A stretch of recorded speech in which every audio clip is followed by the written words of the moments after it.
여기 계신 모든 분들은 저를 포함해서 전부 그 어릴 때 신생아 아주 어릴 때 모두가 같은 공통점이 있습니다. 여러 가지가 있겠지만 부인할 수 없는 공통점은 뭐냐면 우리가 스스로 뭔가를 한 것이 아니라 부모님이 전부 해주셨다는 겁니다. 예, 먹는 거, 입는 거, 씻는 거, 하여간 존재할 수 있도록 우리가 한 건 없고 모두 다 어른들이, 부모님들이 해주셨다는 공통점이 있습니다. 혹시 나는 어릴 때부터 혼자 먹고 살았다. 혼자 옷 입고 신발 신고 다 하셨다. 없죠? 네, 그런 분은 없습니다. 전적으로 의존한 채 부모님들이 전부 해주셨죠. 그러다가 이제 조금씩 자라나면서 신발도 본인이 신고 옷도 자기가 입고 밥도 혼자 먹을 줄 알게 되고, 그러면서 이제 부모님이 하시는 일과 자녀들이 하는 일이 나누어지기 시작했죠. 그리고 이제 청소년기를 지나서 청장년, 성년이 되면 이제 부모님들이 하시는 일과 우리들이, 자녀들이 하는 일들이 뚜렷하게 구별이 됩니다. 그렇죠. 영적으로도 똑같습니다. 여러분, 영적으로도요, 우리가 예수 그리스도를 딱 영접했을 때 하나님이 모든 것을 다 해주십니다. 예. 그러니까 초창기죠. 그러니까 인간이 할 수 있는 게 없습니다. 사실은 인간의 구원과 영생 복락과 천국 소망을 가지고 살아가는 데 있어서 인간이 할 수 있는 게 없어요. 하나님이 전적으로 다 해주십니다. 이미 해놓으셨고, 그 그리스도 예수의 십자가 부활의 역사 속에서 하나님이 이루신 일들을 성령을 통해서 우리가 예수님을 영접할 때, 아주 어릴 때죠. 신생아죠. 영적으로는. 그때 그 이루어진 모든 일들이 적용되게 해주셨어요. 인간은 아무것도 할 수 없습니다. 전적으로 하나님이 하시는 거죠. 수많은 일들이 있죠. 일단은 우리의 모든 영 죽을 죄, 원죄, 자범죄, 과거의 죄, 현재의 죄, 미래의 죄, 그 모든 죄가 씻어지고 용서되어지죠. 이 죄가 용서됨으로 인해서 그리스도 예수께서 십자가에서 이루신 그 의가 우리에게 전가가 되죠. 그 예수 그리스도의 의가 전가됨으로 인해서 죽은 영이 부활되죠. 거듭나는 거예요. 신생이라 그래요. 살아나죠. 예, 죽지 않는 영으로 살아나는 거예요. 죽음을 이기고 나왔기 때문에.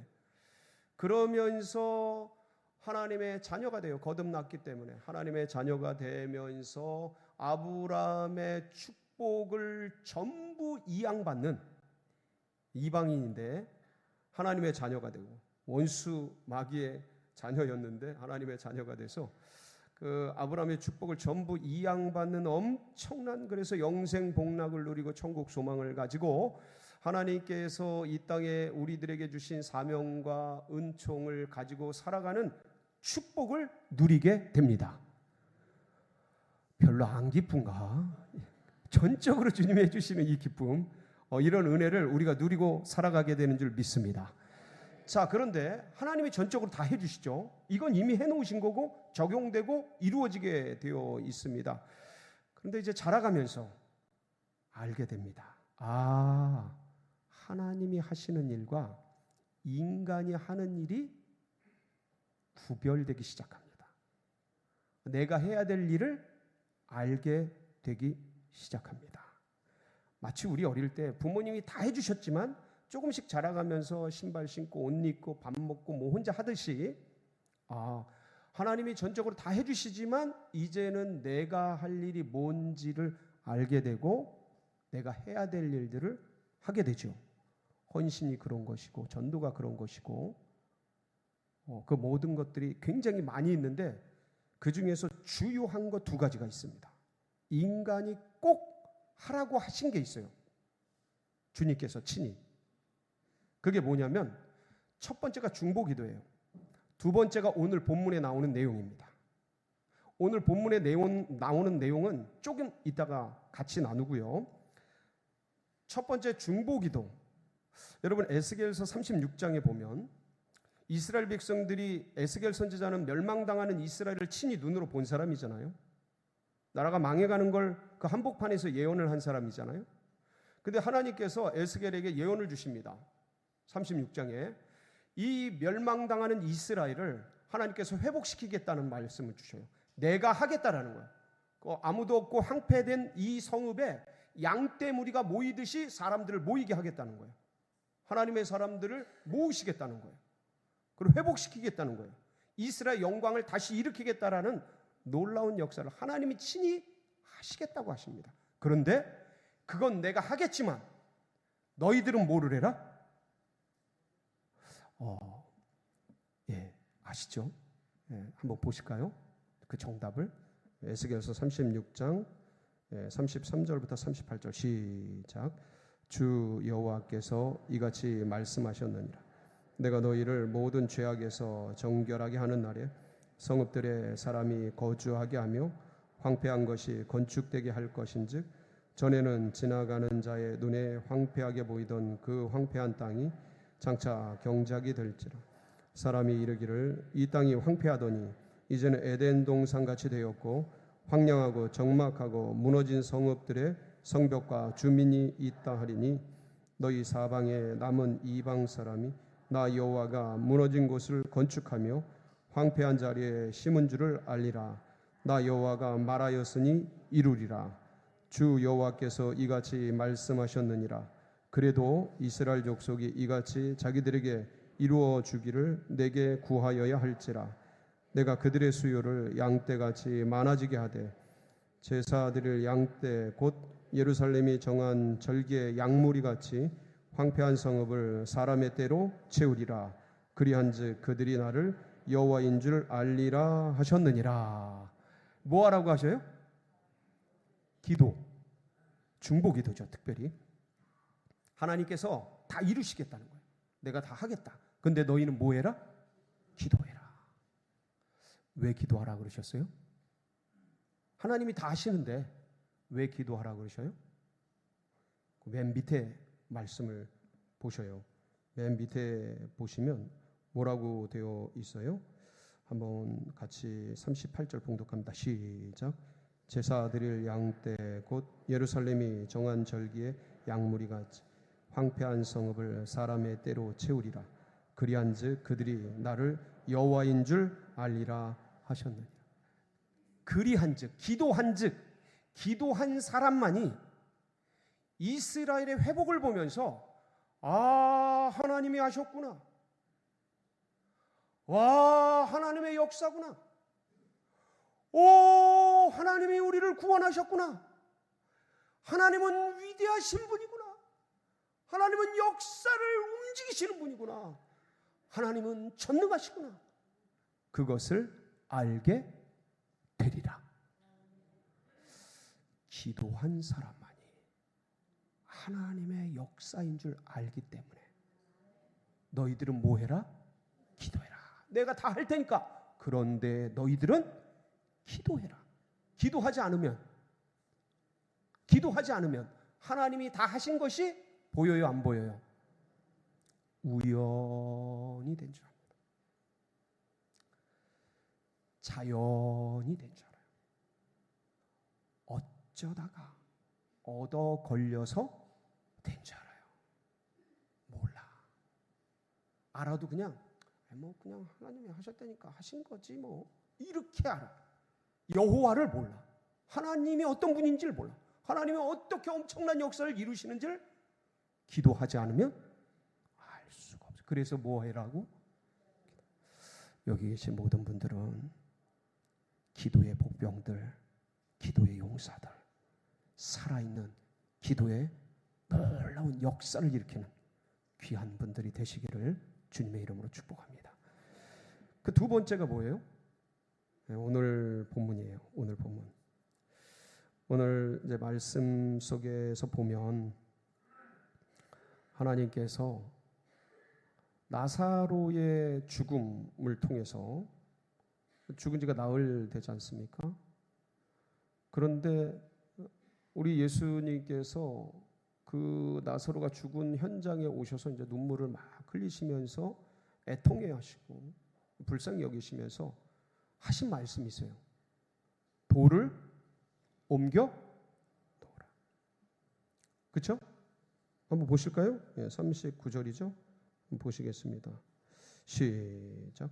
예수께서 이르시되 돌을 옮겨 여기까지. 뭐를 옮겨 놓으라고요? 돌을 옮겨 놓으라. 자, 여러분, 예수님이 돌을 옮겨 놓으라고 말씀하신 것은 그 돌 무덤이잖아요. 무덤 속에 누가 있어요? 나사로가 죽은 지 며칠이 됐어요? 나흘이 됐어요. 4일이 됐어요. 3일장이 지났어요. 이미 안장이 됐어요. 그러한 나사로를 어떻게 하시려고 하시는 거예요? 살려 부활시켜 내시려고 하시는 거예요. 그렇죠? 여러분, 마르다가 얘기하기를 죽은 지가 이미 나흘이 돼서 벌써 뭐가 난다고요? 냄새가 나나이다. 여러분, 우리 여름날 뜨거울 때 35도, 38도 이르잖아요. 근데 중동은요, 그냥 평소에도 40도 막, 체감 온도가 막 40도 이래요. 그런 열기가 쏟아부으면 그 중동의 그 무덤들은 돌을 파서, 그러니까 바위를 파서 거기다 무덤을 만들어요. 그리고 거기다 앞에 돌을 딱 잠깁니다. 그러면 그 들어가 있는 시체가 그 뜨거운 열에 의해서 복사열이 생기면서 단기간에 어떻게 될까요? 부패하죠. 썩습니다. 그러니까 벌써 썩어서 뭐가 나요? 냄새가 나요. 근데 그 썩어서 냄새가 난다라는 건 이미 살점들이 흩어지고, 그러면서 상해서 부패한 거잖아요. 근데 주님께서 그 나사로를 살린다라는 것은 썩은 것을 회복시키고 부패된 것을 원래로 복귀하고 생명이 떠났던, 영이 떠났던 것을 돌이키고, 그리고 죽은 자를 살아서 일으키겠다라는 거 아니겠습니까? 여러분, 근데 왜 돌을 치우시라 그래요? 그냥 하시면 되지. 주님이 그냥 하시면 되잖아요. 돌을 치우는 게 어렵습니까? 아니면 죽은 사람을 일으키는 게 어렵겠습니까? 죽은 사람 일으키는 게 더 어렵죠. 그러니까 돌 치우는 거는 사실 죽은 사람 살리는 것에 비하면 아무것도 아니죠.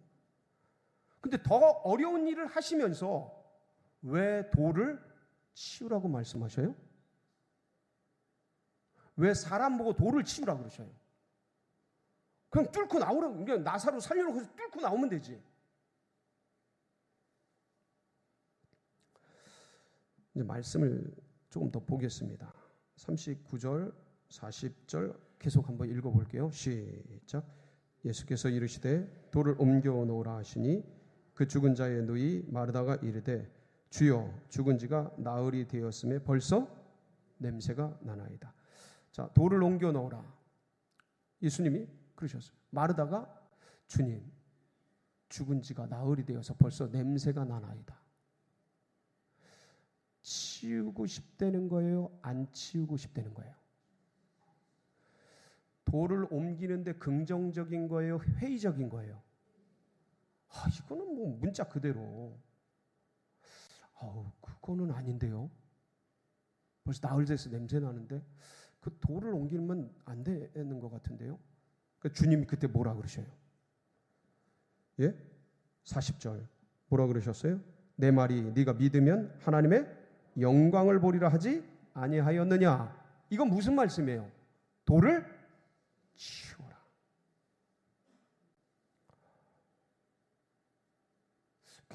지금 주님께서 굳이 사람에게 그 돌을 치우라고요. 죽은 시체를 살리시는 기적의 능력을 발휘하시면서 아무것도 아닌 그 돌을 사람 보고 치우라 그러셔요. 그래서 이제 마르다가 결국 41절에 보니까 어떻게 해요? 돌을 옮겨 놓으니까 그때서 예수님께서 하늘을 우러러 하나님 아버지께 기도하십니다. 감사 기도하셔요. 그리고 이렇게 간구하는 것은 여기 둘러선 무리를 위함이니 아버지께서 행하시는 역사를 알게 하기 위해서, 믿게 하기 위해서라고 말씀하시면서 나사로야 나오너라. 죽은 자가 온몸을 배로 동인 채 통통통 나오게 됩니다.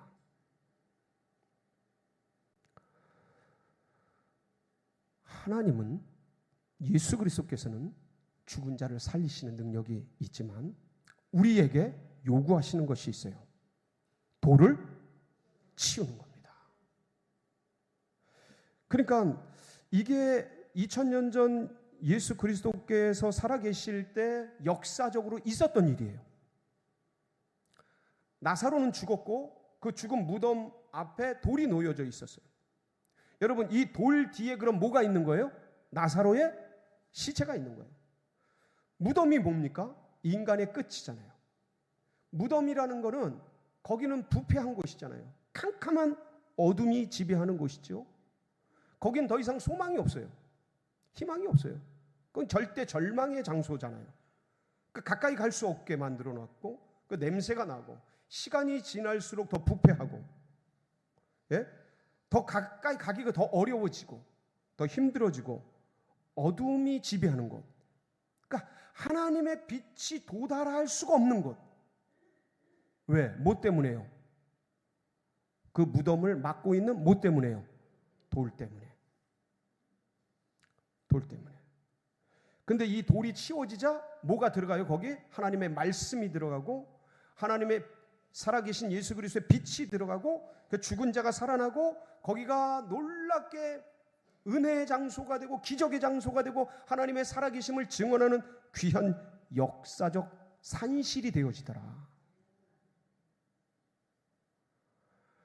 근데 이 말씀은 2000년 전 역사적 실제를 나사로와 있었던 일들을 말씀하신 거지만 이제 우리가 믿음 안에서 이 말씀을 보면서 우리에게 적용을 할 때 이건 영적으로 봐야 되잖아요. 예? 이 영적인 말씀으로 이것을 우리에게 적용할 때 하나님의 역사가 일어나는데 이 역사를 막고 있고 방해하고 있고 이 역사가 미치지 못하도록 막고 있는 돌이 있다. 이 돌 뒤에서 무덤에 나사로의 시체같이 썩고 있는 것들이 있다. 그게 뭘까? 그게 우리 안에, 내 안에 그걸 적용해 본다면 그게 뭘까? 첫 번째는 상처의 돌이에요. 상처의 돌. 여러분, 인생이 살아가면서 또 신앙생활을 오래 하게 되면서 원치는 않지만 연약한 인생들이기 때문에, 완전하지 않은 인생들이기 때문에, 어떤 면에서는 부족하고 죄성으로 가득한 인생들이기 때문에 원하진 않지만 서로 아픔을 주고 어느 때는 상처를 주고 어느 때는 고통을 주며 나도 모르게 너도 모르게 그렇게 살아갈 때가 한두 번이 아닙니다. 이게 만약 원수마귀 사단하고 적들과 싸우다가 입은 내상이고 상처고 부상이고 그렇다면 이것은 하나님 나라에서 교회 안에서 성도들 사이에서 영광이 되고 훈장이 되어지고 이거는 하나님을 간증하고 고백할 수 있는 놀라운 간증거리가 돼요. 원수하고 싸우다가 적군하고 싸우다가 이렇게 상처 있고 부상을 당하면, 근데 그게 아니고 우리 안에 가족 간에 생기는 상처, 가까이는 부모와 자녀 사이에 생기는 상처, 부부와 남편과 아내 사이에 생기는 상처, 형제와 자매 사이에 생기는 상처, 동료와 동료 사이에, 학생과 학생 사이에, 직장에서의 동기들 사이에, 어떤 면에서는 이 원치는 않지만 이런 것들이 얼마나 많이 부딪히며, 그리고 어릴수록 불가항력적으로 어떤 면에서는 그냥 쏟아지는 깊은 칼, 창, 그게 독이 돼서 내 내면에 부패가 되고 무덤이 되고 썩어가고 아프고 골마 터지는 그런 걸 끌어안고, 그게 그런지도 모르고 살아가고 그냥 이게 인생인가 보다 그러고 자라나고 성장하면서 그게 어떤 성격의 왜곡이 되고 기질의 어떤 어그러짐이 되고 그런 줄도 모르고 그렇게 그게 상처인 줄도 모르고 그렇게 살아가며 지내는 경우가 우리들 사이에 허다합니다. 내가 왜 그것 때문에 힘든 줄도 모르고 힘든 경우가 많아요. 그게 속에서 곪고 있는데 곪고 있는지도 몰라요. 그게 겉에 드러난 현상 갖고 싸우는 줄 알아. 사실은 그 이면에 많은 아픔과 상처와 트라우마와 한과 고통들이 응어리져 있다. 어떤 분들은 그런 관계 속에 있던 부모님이 벌써 떠나신 분도 계셔요. 그렇게 치고받고 아픔 주고 했던 가족들이 흩어진 분들도 계셔요. 부부 사이에 넘을 수 없는 벽, 넘을 수 없는 강이 생겨버린 분들도 계셔요. 근데 이미 온몸은, 내 영혼은, 내 심령은 상할 대로 상해버려요. 깊은 대상, 상처로 골마 터진, 그러고 살아가는, 어떤 면에서는 그게 그런 줄도 모르고 살아갈 그런 분들이 한두 분이 아닌 거죠. 여러분이 가족뿐만 아니라 교우들 사이에서도 오랜 신앙 생활을 하다 보면요, 그 말에, 그 태도에, 그 눈빛에 어떨 때는 억울한 일, 어떨 때는 무시당하는 일, 힘든 일, 이런 것들로 인해서 가슴속에 한가득 찔리는 창과 고통의 내상과 상처들이 수두룩한 경우가 있어요. 그래서 떠나는 분들이 계셔요, 안 계셔요? 왜 없습니까? 그래서 A교회를 떠나서 B교회로 가요. 근데 B교회 가니까 거기 그가 해결될 줄 알았더니 더해. C교회로 가. 또 아유 이거 쓰레기차 피하려 했더니 또 더 심한 아픔과 상처, 그런 것들이 연년이 계속 돌아보고 싶지도 않고 생각하고 싶지 않은 그런 일들이 계속되는 그런 성도들 사이에 그런 일이라면 그나마 이해돼. 어떨 때는 목회자와 관계 속에서, 교역자와 사이 속에서 보지 못할 것을 본 것이 이거는 그 가슴에 이건 뭐라고 할 수 없는 응어리가 돼버려. 목회자에게 이용당하는 경우도 있어요. 그게 가슴 속에 이거 풀 수가 없는 한이 돼버려. 교회 안에서 목회자와의 관계 속에서. 그러니까 근데 이걸 누가 원한 것도 아니고 의도한 것도 아닌데 우리의 연약함으로 인해서 이런 것들이 자리 잡을 수 있는 거예요. 그 히브리서 12장 15절에 뭐라고 말씀하고 있어요? 그래서 이런 부분에 대해서 같이 한번 볼까요? 시작. 너희는 하나님의 은혜에 이르지 못하는 자가 없도록 하고 또 쓴뿌리가 나서 괴롭게 하여 많은 사람이 이로 말미암아 더럽게 되지 않게 하라. 이런 게 영적 성장을 하고 은혜를 향해 가려고 하는데 항상 족쇄가 돼요. 가다 보면 또 그 자리야. 할라치면 또 그 자리야. 뭔가 좀 되는 거 싶은데 또 그 자리야. 여러분, 이런 부분들의 내면의 상처와 아픔을 가지고 계신 분들이 한두 분이 아니에요. 세상 사람들, 아니 어쩌면 그분들은 상처가 있는 줄도 몰라요. 크리스천들,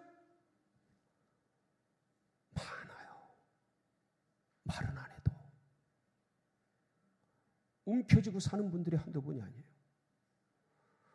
그리고 어떤 분들은 그냥 꼭꼭 그걸 철로 동요, 그냥 절대로 용서 못해 나는. 아주 그놈 이런 경우도 있어요, 없어요? 상처의 돌을 옮기시기 바랍니다. 여러분 용서하세요. 그거 나만 묶는 게 아니고 상대도 묶는 거예요. 내 영혼도 망가지고 상대의 영혼도 망가져. 용서하셔서 돌을 옮기시기 바랍니다.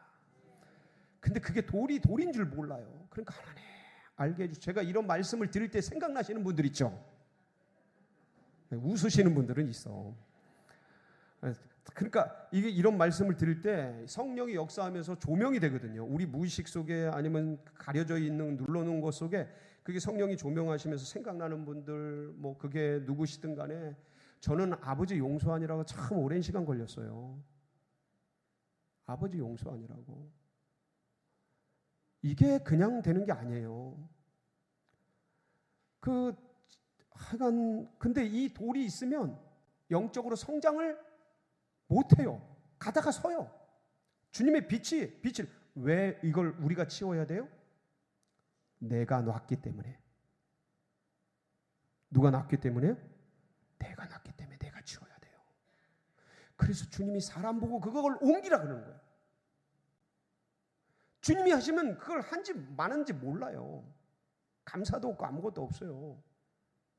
회복이 되는지 안 되는지도 모르고 그거를 주님이 보여주시고 내 손으로 치우고 그래서 용서하고 풀어지고 그 상처의 회복이 일어나고 하나님의 은혜가 되고 그것이 오히려 전화위복의 축복이 되시기를 주의 이름으로 축원합니다. 푸세요. 돌을 옮기세요. 이제는 그렇게 하세요. 두 번째 돌은요, 이 편견의 돌이에요. 누군가를 향해 가지고 있는 편견. 쟤는 안 돼. 저 교회는 안 돼. 저 사람은 안 돼. 이런 편견들 다 가지고 있죠. 고정관념들. 왜 지난주에 우리가 무화과나무 아래에 있었던 나다나엘 얘기하면서 빌립이 전도할 때 내가 그 율법에서 예언하고 모세가 예언한 그 선지자들이 예언한 그분을 만났다. 그 선지자를 만났다. 요셉의 아들 나사렛 예수다. 그러니까 뭐라 그래요? 그 나다나엘이 나사렛에서 무슨 선한 것이 날 수 있어? 여러분 이런 고정관념이요. 그 깨끗하고 순결한 나다나엘에게도 있는 거예요. 제가 이런 거를 하여간 누차 말씀을 드렸지만 우리 안에 그런 고정관념들, 편견들이 자리 잡고 있는 걸 이게 너무 자연스럽게 들어오기 때문에 자리 잡고 있는 줄 모른다. 그래서 여러분 그런 돌들이 옮겨지는 은혜가 있기를 축원합니다. 세 번째는 불신의 돌입니다. 불신의 돌. 여러분 도마가 뭐라 그래요? 예수님이 찾아오셨을 때 도마가 없었잖아요. 그렇죠? 그 제자들이 예수님 만나가지고 와 주님 부활하셨다 막 이러니까 도마가 뭐라 그래요? 내 손가락을 주님의 못자국에 넣어보고 내 손을 주님의 옆구리에 넣어보지 않고는 믿지 못하겠다. 죽어도 못 믿겠다. 다른 건 다 믿어도 그건 못 믿어. 야야야 차라리 뭘 믿어요? 내 주먹을 믿겠다. 이런 분들 계십니까? 안 계십니까? 꼭 계셔요. 꼭 계셔요. 아니 신앙생활 하는데도 계셔요.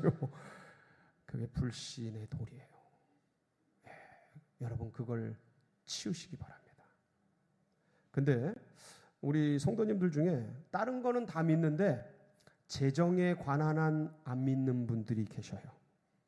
이 재정은 내가 어떻게든 하려고 몸부림치고 주님이 터치하지 주님의 원리가 주님의 재정 원칙이 건드려지지 않고 그냥 내가 하려고 내가 움직여 가려고 하는 분들이 꽤 많으셔요. 재정. 근데 이런 부분들을 이 교회의 재정 이런 부분들을 교회에서 다루기가 굉장히 힘듭니다. 근데 이거를 하나님의 뜻대로 재정도 맡기고 의뢰하고 훈련시켜주는 곳이 있어요. 어딘지 아세요? JDTS. 꼭 안 하신 분들은 꼭 하셔요. 진짜 너무 좋아요. 이런 데 가면 관계, 재정 이런 훈련을 아주 정교하게 받아요. 그래서 내가 그동안 이 부분을 하나님을 신뢰하지 않았구나. 웨슬리가 그러잖아요. 지갑이 회개하지 않으면 아직 다 회개한 게 아니라고. 예? 그 재정 부분을 하나님께 맡겨드리지 않으면 그 부분에 불신하고 있으면 진짜 아직 믿음이 제대로 쓴 게 아니라고 말씀하거든요. 그래서 그런 부분들을 훈련받고 맡길 수 있게 됩니다. 사랑하는 성도 여러분, 하나님이 다 하셔요. 네, 그렇지만 내가 할 일이 있어요. 돌을 치우시기 바랍니다. 상처의 돌. 제가 쉽게 짧게 얘기하지만 이거 진짜 깊은 얘기예요.